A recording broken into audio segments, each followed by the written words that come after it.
Hello everyone, this is RR&R Reviews coming at you again with a new review, this time on the Master Grade RX-78-4 from the Gundam PS2 game, Gundam Side Story. So here is the box really quick. It's not as big as a lot of the more recent Master Grade boxes have been, but as you can see, I got this from Kinokuniya quite a while ago actually. This has been on my backlog for quite a long time, so finally got the chance to build it. You can see a lot of shots of what the Gundam is going to look like once you're finished building it.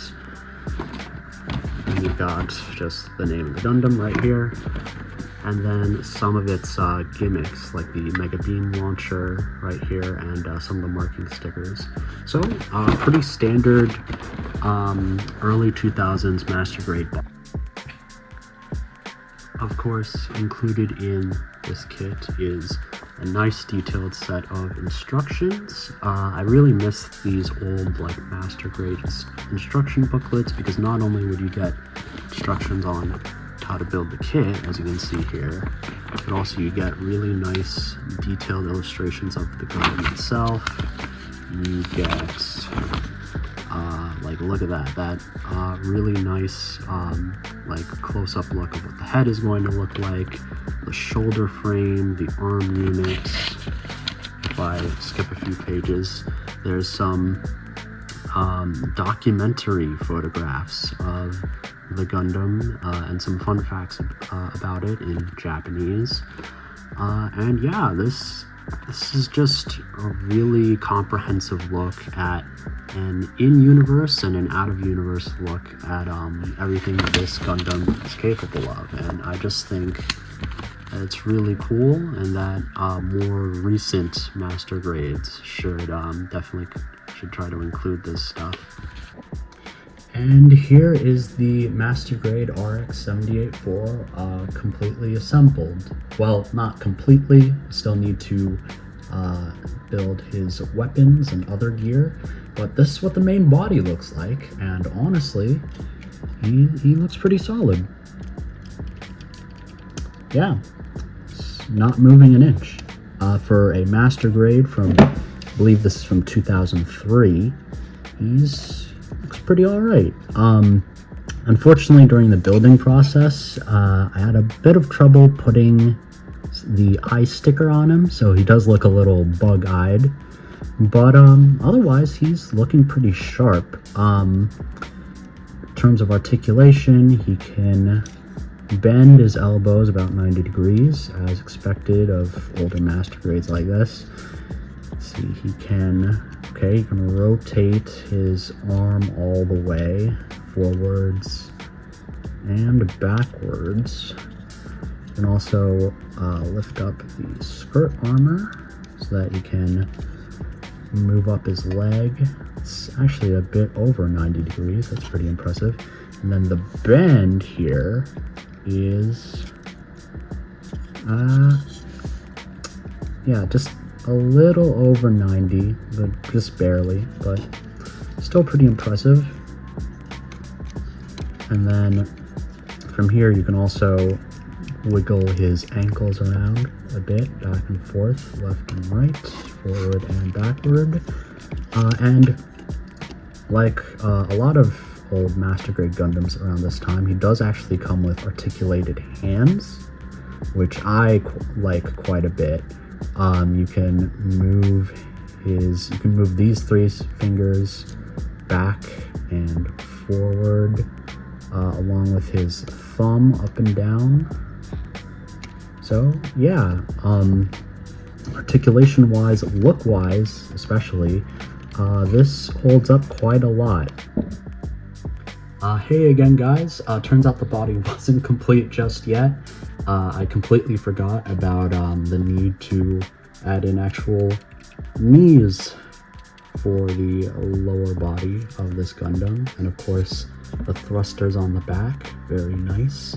I made sure to panel line a bunch of the parts for this beforehand, so you can see the detail on the thrusters really shine through back here, along with some of the armor plating and the parts of the shoulders as well. Interesting thing to note is that this is a very tall Gundam, and a large part of that has to do with the fact that his legs are very, very long. They take up a good chunk of the actual frame. Wary Gundam fans will be aware that this unit was designed by Hajime Kotoki, famous for designing a lot of the Gundams from Gundam Wing.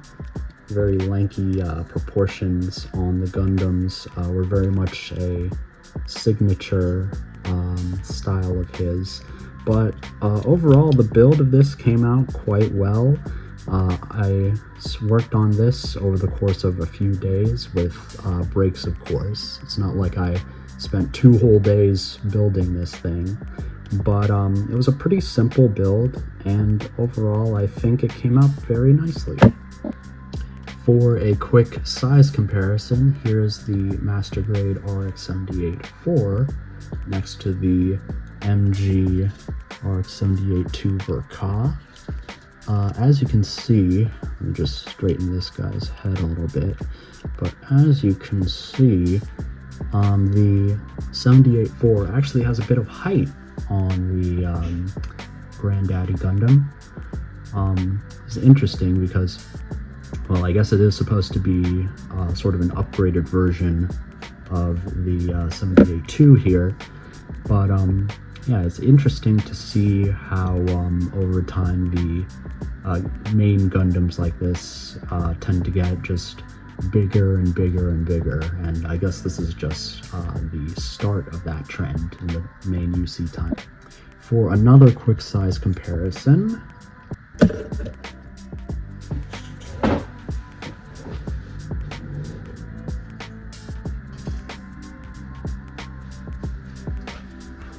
here it is with the Master Grade Wing Gundam, the very first Wing Gundam, Verka. As you can see, this guy is much smaller than the 78-4, but to be fair, most of the mobile suits from Gundam Seed are smaller in comparison to a lot of UC suits, so I guess that tracks there. And of course, you can't have a Gundam model kit without some kind of beam rifle. And this one's pretty average. It's very chunky, very big. As I try to dangle this into his hand so it can fit, this kit does come with a mega beam launcher, which is basically like a giant railgun that he can hold. And it's, so far I've been having trouble getting it into his hands, unlike this stout little beam rifle here. Actually looks pretty good. But yeah, because of the way this is angled, you can't really bend his arm while you're holding it. But you can still get the Gundam into some nice poses with it, so that's all well and good. Yeah, let me just tighten that up really quick, and there you go. Hello, this is RR&R Reviews from the future. Just checking in with y'all again. So, as much as I was having trouble getting this thing to hold the Hyper Beam launcher in the past, after removing some of his equipment, he can actually hold it just fine. In fact, I just have him let go of this strap, this part right here, and then from there just have him tightly grip the thing. You'd be surprised to know that he can actually hold it in with one hand. Granted, it kind of sags a little just because of how big it is. But yeah, he can hold this massive beam launcher thing, just tighten the grip, with one hand. That's really cool. Very impressive from a Master Grade this old. And for the last piece of the Gundam's equipment, you have the shield, so you're going to plug it into that big tab in one of the arm pieces right there. And there you go, that's the Master Grade RX-78-4. Overall, I think this is a really nice, simple kit, especially for beginners to the Master Grade line. Very underrated as well, especially like the design and the blue and yellow colors, especially with how it remixes the Granddaddy's design to be a little more sleek. But yeah, this has been my review of the RX-78-4. Be sure to like and subscribe, and I'll catch you all next time. Peace.